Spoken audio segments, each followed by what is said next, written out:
Here we go. Hey, everybody. I am here with my friend, Jenn Strang. She is the Vice President of Marketing and Communications with the Printing Industries of America. Thanks for joining us, Jenn. Thanks. It was great to get asked. We go way, way back. Oh, very.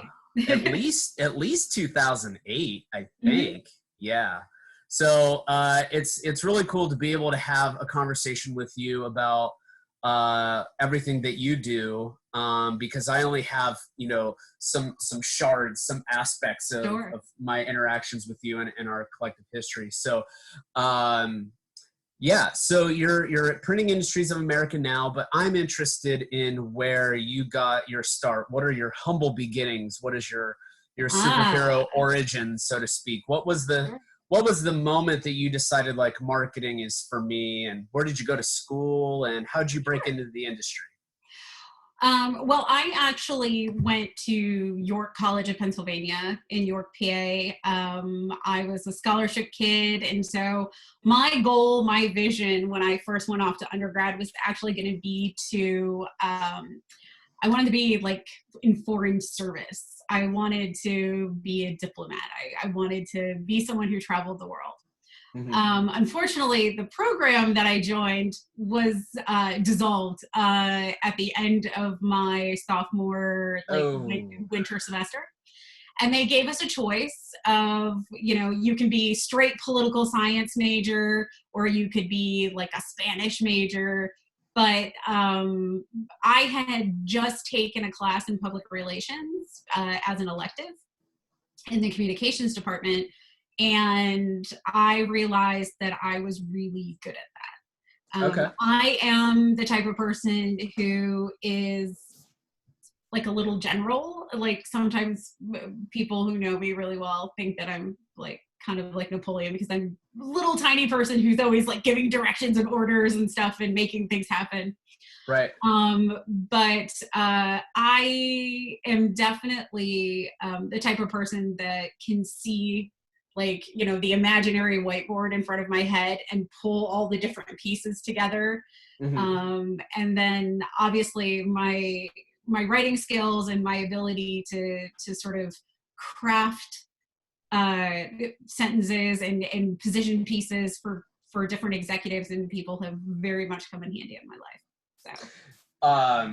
So what was your first job after graduation? My very first job, I actually worked for a small art college. And so I did recruiting and different sort of marketing on behalf of that. It was fun. It was a good job. I actually got to learn a lot about design. I had a art minor and photography minor when I was in undergrad, but working at an actual art campus gave me a lot more ability to like absorb good design techniques and learning like what looked good and what didn't. Right. I eventually left that area and moved here to Pittsburgh about 15 years ago. Was that school in Lancaster? No, it was actually in York. So it was in York. Okay. Yeah, it was a small art academy. It was actually bought up by the Art Institute eventually. Okay. So, but then, I moved to Pittsburgh, and I had never been here before in my life, even though I grew up 4 hours north. Right. I had never visited it before, and I just made the decision to move. I didn't know anyone here, and I figured I'd give it a year. And now, 15 and a half years later, I think I did okay. Yeah, I'd say so. Pittsburgh's a great place to set up shop, hang your hat, build a life for yourself. So you're at Printing Industries of America. How long have you been with them? I've been there a little over 5 years. Okay. And you worked your way up to vice president? I started as a senior manager. Basically, I was brought on board originally to run the marketing department. There was a VP of marketing and education, but really she was just like, I just need you to take care of the things and then let me know when I need to step in. Okay. And she and I had very similar personalities. you know, and we hit it off like right away. Cool. I had an original phone interview with their HR VP, and he was a very awkward man to talk to. And when I got off the phone, I was like, yeah, they're never calling me again. And so 4 months later, 4 weeks later, sorry, I was surprised when she called and said, hey, I'd like to chat with you for a few minutes about this job. And I was just like, oh, okay. Yeah. And then after 10 minutes, she cut me off and was like, wait, I don't want you to waste your time. Why don't you just come in and meet with me? Mm-hmm. So I had a job within a week. So that's great. It was pretty cool. Yeah. And so Printing Industries of America, and correct me if I'm wrong, but it's kind of like a think tank professional association for the printing industry. Yeah. So we're advocacy group, right? Yeah. Yeah. Yeah. So it's a B2B, it's B2B marketing that I do mostly, a little bit of B2C, but mostly what I'm doing is representing the organization.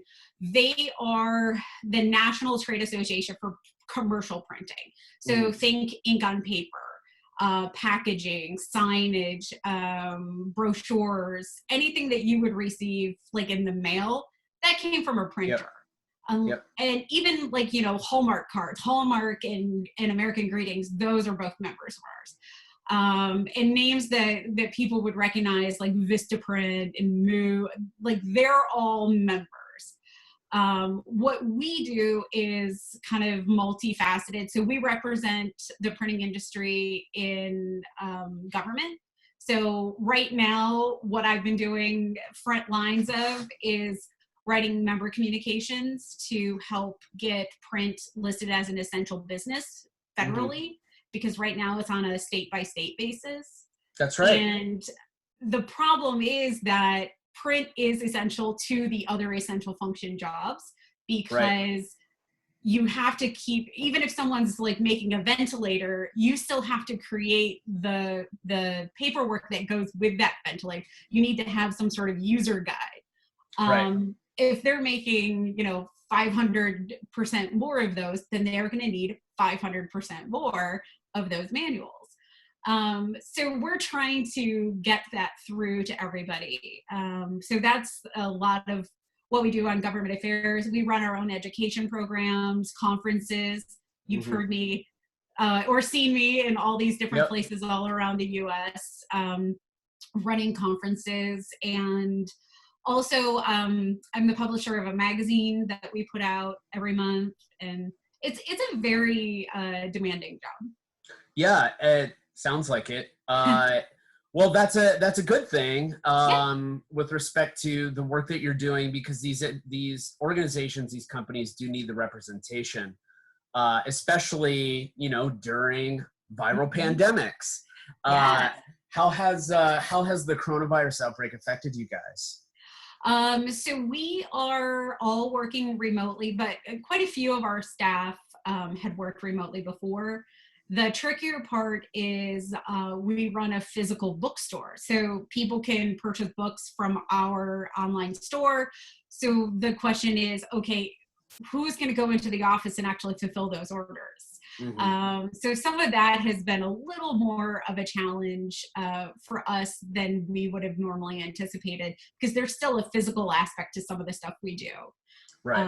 And at one point this week, I'll have to go to the office and, you know, sort of randomly, but I know how to drive the forklift. So I have to go I have to go in and take a pallet off. Off of a delivery truck. So because our conference is being canceled, we actually had shipments coming back. And so I have to go drag a pallet off. Wow. Okay. It's kind of fun. I like having my forklift certification. I've whipped that out of my wallet a couple of times to prove to someone that I can. So. Well, you know, what's interesting is that that's a transferable skill. It is. Right? It is. You never know when I'm going to need it. Like you could be like, hey, Target, I can drive your forklift, you know? I'll come in on weekends and move your stuff, or whatever. So you've got this really concentrated background in marketing with a little dash of poli-sci, and you're primarily serving as a trade organization for an entire industry, which I think, as you noted, like gives you a lot of opportunity to do a lot of different things.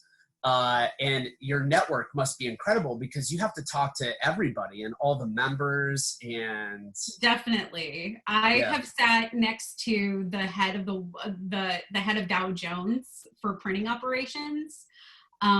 He's in charge of the Wall Street Journal, the New York Post. Wow. And all of this stuff. Like I've sat next to him at a bar and had a chat. But I've also, and I go to trade shows. I get to go to like How and AIGA, and I'm representing print when I go to those places. But I've also built like a huge network from all those people that I've met there.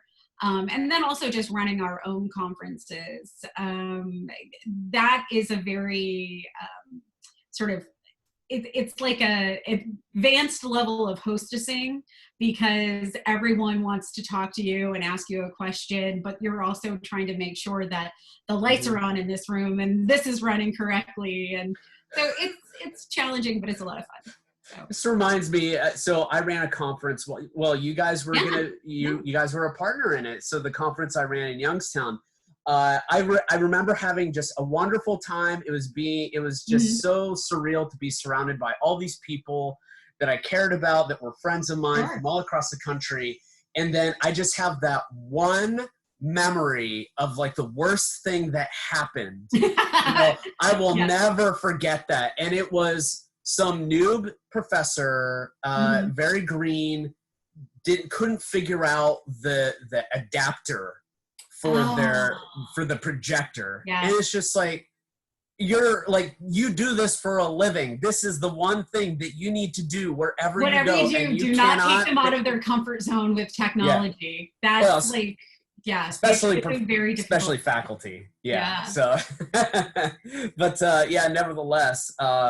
So let's switch gears a little bit. So I want to know about your process. So you're, especially with PIA, you're open to all of the different types of conversations and stories and successes of not just your partners, but the industry in itself. What is your creative process for crafting a quality story that best represents your industry? Well, right now I'm putting together the final issue of our magazine, which is unique in that, not many people get to like close something down.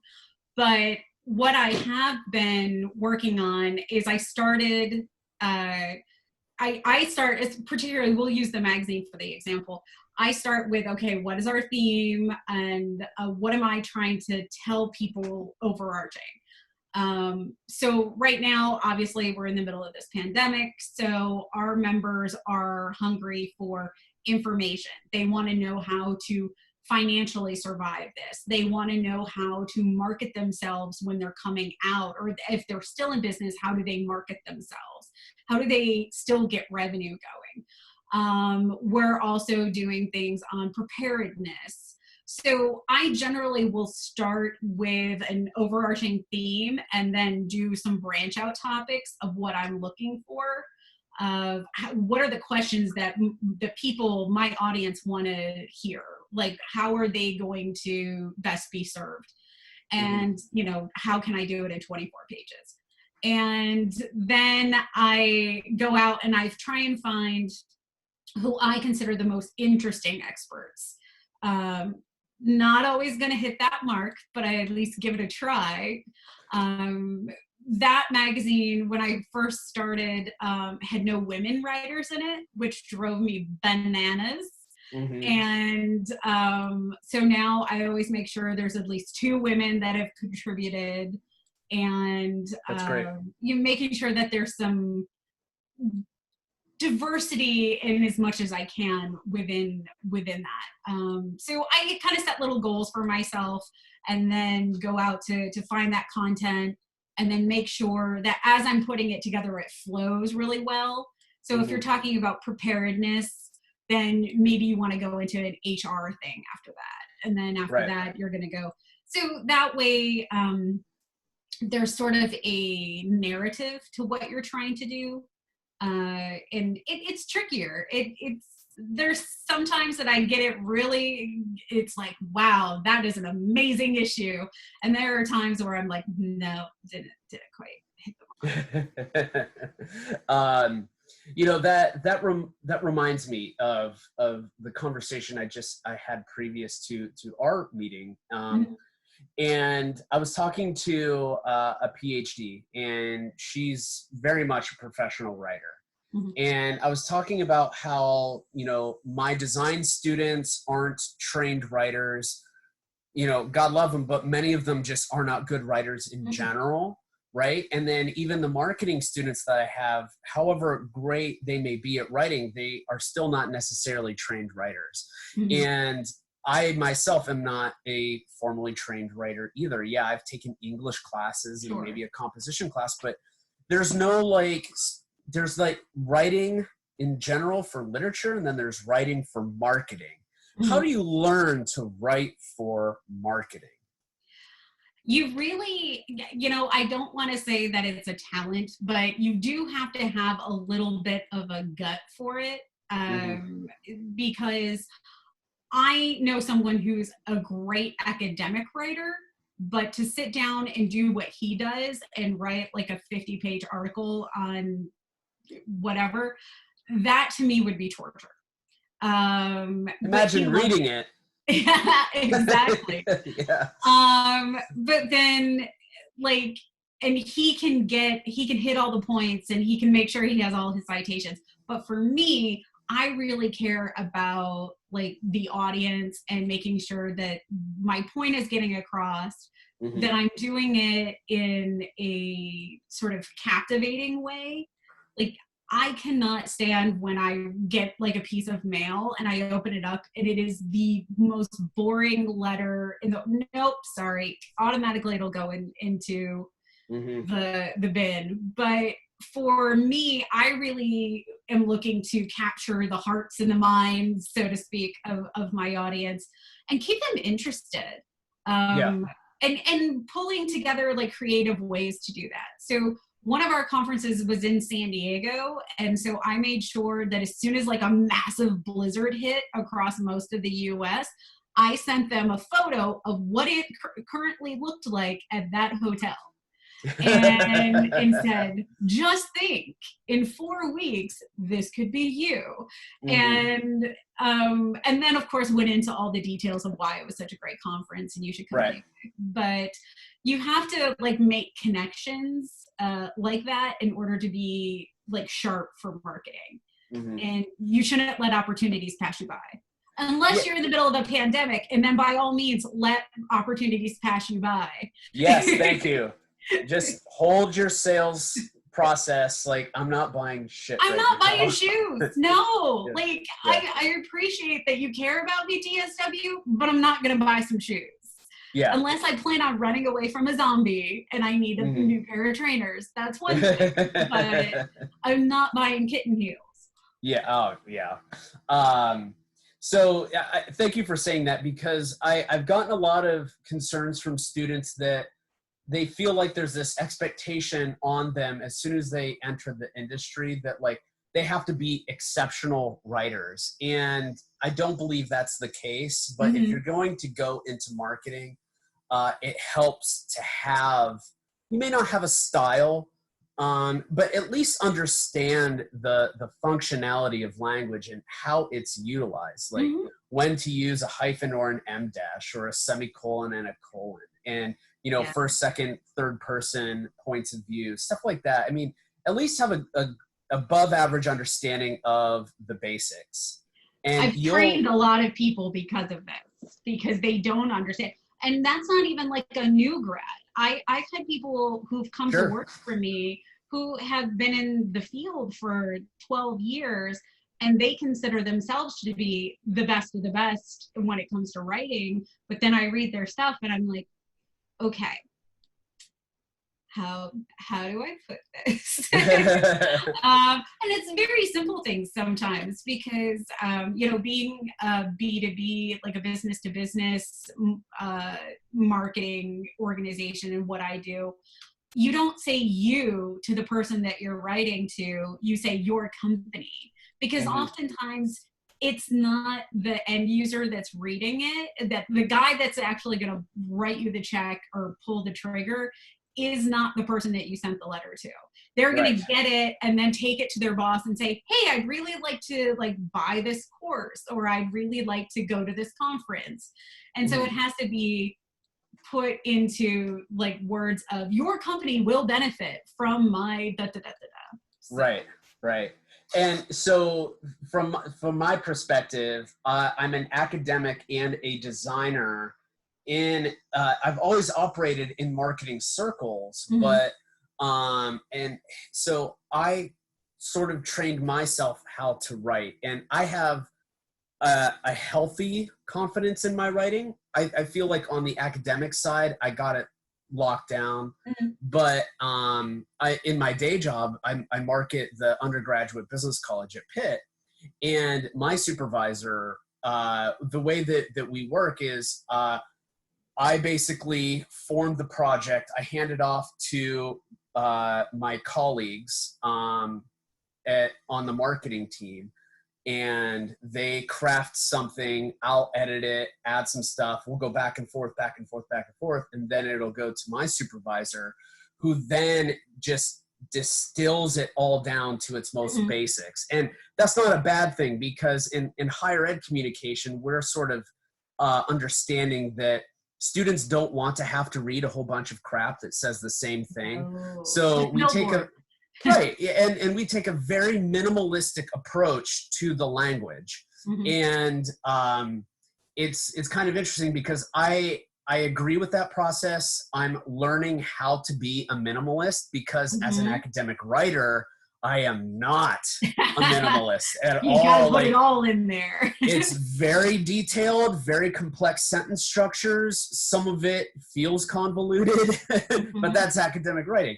So I'm finding that we're editing and paring this stuff down with a minimalist style, and it works for our email blasts, for our websites, for our social media. So it's like one point of impression across all of our channels works, right?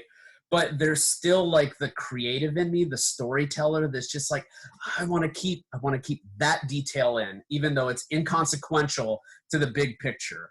But I love that word structure. You have to. Yes. Yeah, exactly. Yeah.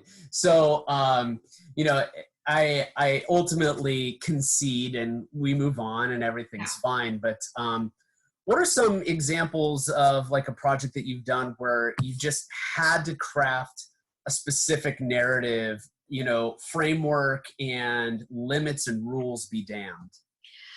Well, yeah, so I actually did a really cool piece, which I was looking around my desk. I can send some to you for your design students, actually. Okay. So I wrote a book, a small booklet with Konica Minolta this year as a partner. And so that piece, I actually worked with a friend of ours, Rachel Arnold Sager. Yeah. So she did the design on it and I did all the writing, and we threw all the rules out because of who the audience was. So the audience for this book, it's called Style It Up, and it is a book to teach design students and young design professionals how to use digital embellishments in print, and how to not be afraid to use digital embellishments in your print work. And in order to, and this is where it kind of broke the rules, in order to really get through to that typical audience, I needed to describe it in a way that was relatable. Relatable from anyone from the age of 15 to the age of 50. So I wrote it in the sense of, you style your work like you style yourself. So you're adding bling by adding gold foil or holographics. You're, creating a style and a narrative by every time you walk out the door. So you're putting on your favorite jacket, you're putting on your favorite shoes, you're adding little accents that make you unique and make you stand out. And then describing it in a way to the students so that don't be afraid to use these, because this is what's going to make your work stand out. This is what's going to help your client stand out. And then when it gets down to the more technical side of how to put the stuff to actually together, building layers in design or building layers in your like Photoshop file, that's when I talk about, you layer your clothes like as you're walking out the door. So you have your underwear, your jeans, you add a shirt, then you're adding a sweatshirt, then you're throwing a jacket on and her hat. So every layer is a different embellishment, but it's the same way that you would layer your clothes. Right. And one piece accents on top of the other. It's a cool little book. It's like the size of a CD, so it's like 5x5.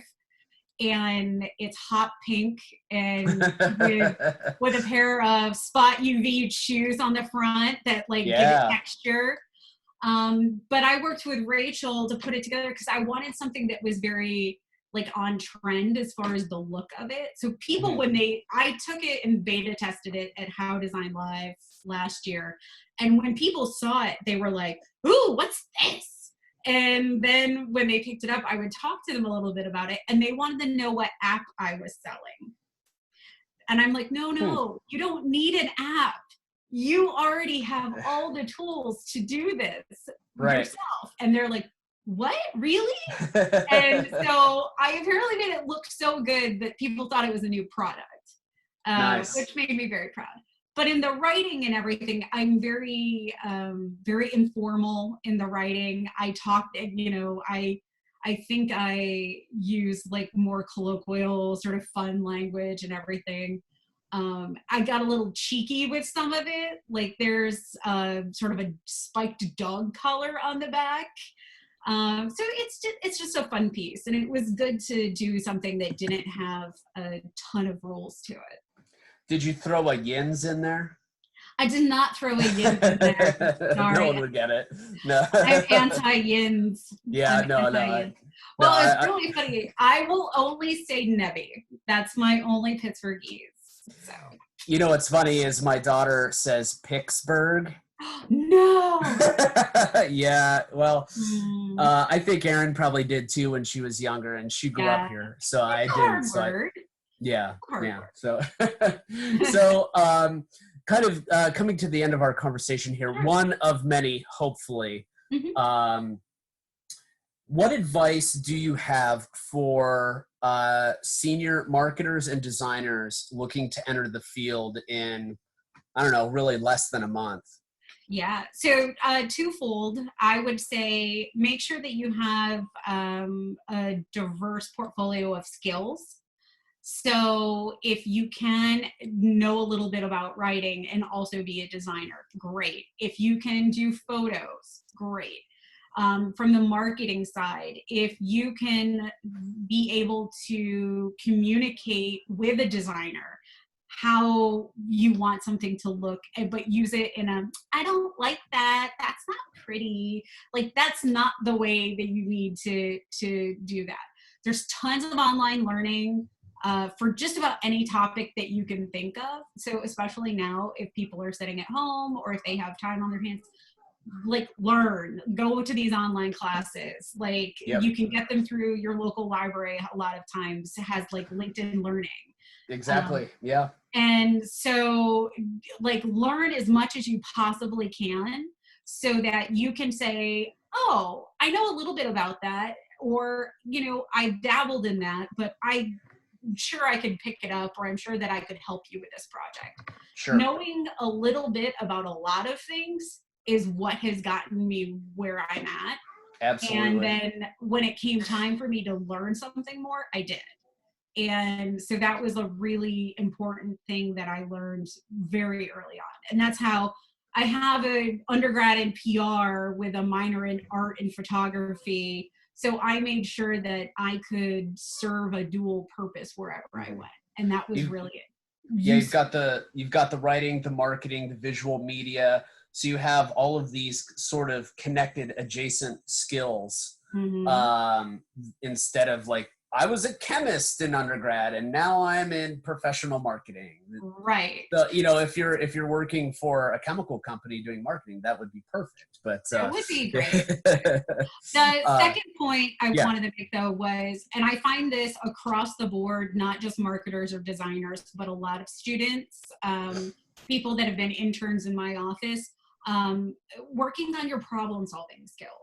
And I'm sure right now a lot of people are really working on their problem solving skills, trying to figure out how to work from home or study from home, or you know, make their own meals when they've possibly never cooked before. But being able to take a problem and try and figure it out yourself, ask the important questions, don't expect people to do it for you. And then also in the sense of when someone does give you like a task, maybe it's something that you're not completely comfortable with, but really read it and then say, oh, well, yeah, I think I know. And then go back to the person and say, did you want me to do it this way? And always clarify if there are any questions. Yes. That's the big thing in problem solving. Being paralyzed by the idea of not knowing how to do something is something I see a lot that people do.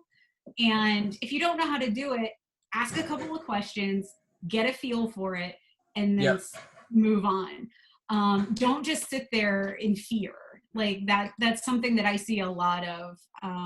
And you know, I didn't know how to do that. I'm like, okay, well, come and ask me and I'll show you how. And if you don't know, you'll figure it out together. Right. And there's always Google. Like, true. I will say my younger cousin, she is 23 years old and she just got a job as an event coordinator for an esports company. And her background is in poli-sci. And at first they weren't interested in giving her the job, but she could figure out how to get onto Zoom to do her initial meeting. She figured out how to get into the building, which is very complicated, and they were very impressed with her. But more importantly, they asked her, okay, we're going to ask you to do this. If you don't know how to do something, how would you handle it? And she said, well, first thing I would do is ask my good friend Google. And then if I still don't know the answer, if I still can't find the answer, she's like, then I'll reach out to people that I know could help me. And she used me actually as an example. She was like, my cousin actually does this for a living, so I try and ask her too, because I bet she knows how to do it better than other people. They got a secondhand consultant with you. Yeah, and then that was exactly, they were so impressed with her answer, and they told her that was like the answer that got her the job, was that she was just like, well, first I'll just Google it and see if the answer is there, or if there's a book I can buy, or a video I can watch. And they were just like, oh yeah, no, you're good, you're fine. Well, Jen, how if my students have questions for you, if they're interested in learning more about Printing Industries of America, or even entrepreneurship, you're going to be exploring some ideas for some personal consulting on the side. Yes. How can they get a hold of you? How can they learn more? It's my email is up and running on my website. My website's not active yet, but I do have the email running. It's Jenn, Jenn, at jennstrang.com. Definitely include those two N's, because if you just have N's. one, she's not responding. Jen, two N's, strange no E. Cool. Well, thank you for your time. This was great, and we'll do this again hopefully really soon. Yeah, I know. I'd love to talk to you more about my next project. Yeah, well, real quick, what is that next project? So because of a merger, my job is actually becoming redundant. I could have kept my job if I would have wanted to move to Fairfax, Virginia. But no, exactly. My sentiments. I was not interested. So on May 1st, I'll be launching my own marketing and communication company. And I'll be taking on clients, not just from the printing industry, but also from, I'll be very agnostic for the most part about where I'll take people in. But I have a lot of really great connections. Little worried about starting a business in this economy because of everything. But I think there's going to be a lot of businesses that need help in the recovery process from this. And I'm going to be more than able to help them.